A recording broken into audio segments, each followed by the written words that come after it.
Raha tompoko lahy finaritra tompoko vavy dia akafarenina indray no ihaonana aminao ary amin'ity anio ity androranao ny mety toetry ny andro ho an'ny 3 andro manaraka.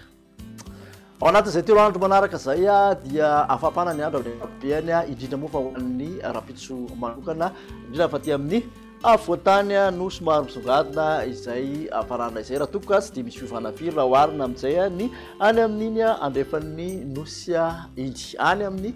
faraparan'ny herinandro any somamaka any amin'ny lahady any indray zany no tombatombanana iverinangatsika ny aty amin'ny afoatany aty jerentsika amin'ny tsipiriany avy hatrany izay toetry ny andro izay hoaritra pitsy maraina zao dia misy ny andianjavona ho an'ny aty amin'ny afovoatany hatraty amin'ny morotsiraka afovoany asinana na tsy masana nosy aty ilany andrefany afovoatany manontolo iny aoriana izay kosa dia masoandro mibalika no hita manerana ny nosy. Torakandro kosa indray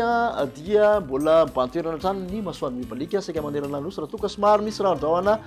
misitokotoko aty amin'ny manodidina ny afovoany atsinanana sy avahatra sanany nosy aty. Raha ho an'ny tombatombana ho an'ny maripana rapitso kosa dia manodidina ny 9 ka hatramin'ny 20 degré celsius ny mafana indrindra aty amin'ny afoatany mafana zany raha toka ny ambany indrindra kosa tavalatsaka 2 degré celsius raha ho an'ny vakina karatra manokana. Motsiraka atsinanana moa dia manodidina 17 degré celsius mafana indrindra 2 ka hatramin'ny 5 any motsiraka andrefan'ny nosy iny tafakatra 9 mafana indrindra dia any Mahajanga any.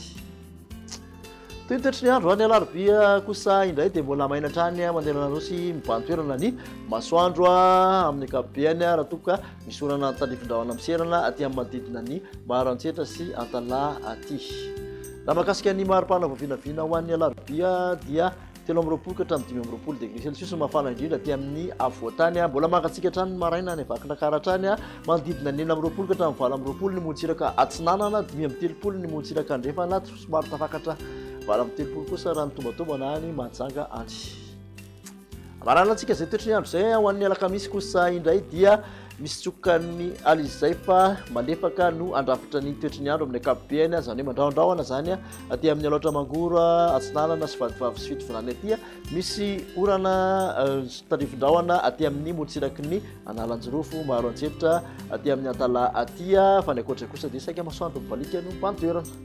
Raha ny maripana kosa ho an'ny alakamisy dia 20 ka hatramin'ny 13 degré celsius mafana indrindra aty amin'ny faritra afoatany 15 ka hatramin'ny 20 ny motsiraka atsinanana ary 13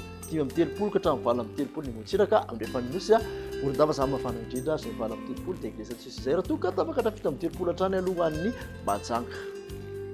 Ho an'ny tany fahatolo-rivotra kosa indray dia ahitana fiakarana izay tany fahatolo-rivotra izay raha ho antsika eto Antananarivo renivohitra avo 3 hatramin'ny 5 eny ny fetran'ny OMS avokoa ny refy rehetrarehetra voaray maloto tanteraka ny rivotra. Raha ny tombatombana antsika kosa dia vinavinaina hijanona ho makarary ny olona rehetra izay kalitaon'ny rivotra izay ho an'ny 3 andro manaraka. Ireo olona marefo amin'ny falitaon'ny rivotra dia mety ho tratran'ny olana ara-pahasalamana mafy kokoa ilazana isika arak'izany mba hitandrina amin'izay tany falitaon'ny rivotra izay indrindra fa amin'ireo toerana izay misy ny fanaovana fitsiriana izay tany falitaon'ny rivotra izay. Mba kasitraka anao indray ary nanaraka izay hatramin'ny farany dia manasanao manaraka indray veloma tompoko.